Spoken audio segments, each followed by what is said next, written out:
Here's what actually moved in Canada this week. Not noise, not headlines, real changes that affect immigration, transit, healthcare, housing, and politics. 6 quick stories. Let's get into it.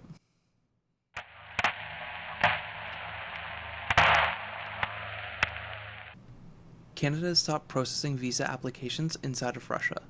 Visa centers in Moscow, St. Petersburg are no longer handling biometrics or document pickup. Applications can still be submitted online, but new applicants must travel to another country to finish the process. Officials say this is about modernization and cutting costs, not a change in immigration policy, but in practice, logistics shape outcomes. Travel means extra flights, extra hotels, extra time, and extra money. For students and families, that can be the difference between applying and giving up. So even though the rules haven't changed on paper, access has just become harder. It's a quiet administrative shift that reduces Canada's footprint in Russia without formally restricting visas.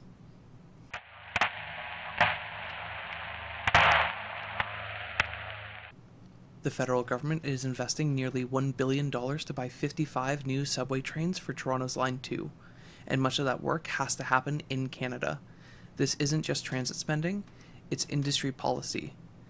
Building locally supports factories, suppliers, and skilled trades across the country. Buying overseas might look cheaper at first, but domestic production keeps expertise and supply chains at home. And that matters when global shipping breaks down or new projects come up. So this purchase isn't only about replacing old trains, it's about whether Canada keeps the ability to build complex infrastructure itself.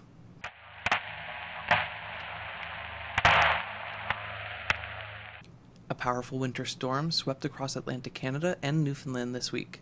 Schools closed, flights were cancelled, roads became dangerous, some areas saw more than 30 centimeters of snow. In Trepassey, officials even declared a state of emergency. These events aren't just weather stories, they're infrastructure stress tests. When roads shut down and flights stop, the economy slows with them. Workdays can be lost, deliveries get delayed, and costs pile up. As extreme storms become more frequent, resilience becomes just as important as forecasts.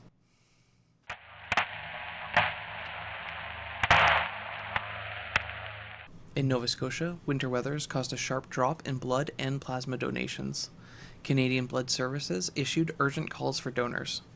And blood systems run tighter than most people realize. Blood is perishable. It can't be stockpiled for long, and hospitals depend on a steady, weekly supply of donations. Miss just a few days, and supplies fall quickly. That can delay surgeries, reduce emergency capacity, and it's a reminder that some critical services don't rely only on funding.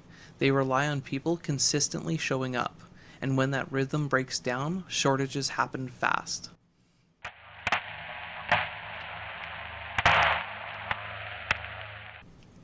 Mortgage rates are still sitting just under 6% at several major lenders, but fewer lenders are offering those lower rates than compared with last week. That sounds small, but it really matters.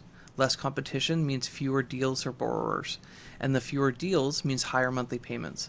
Even without a rate hike, affordability can tighten quietly. Good offers disappear, options shrink, and costs slowly creep up. For many homeowners, renewing this year, that gradual pressure adds up quickly.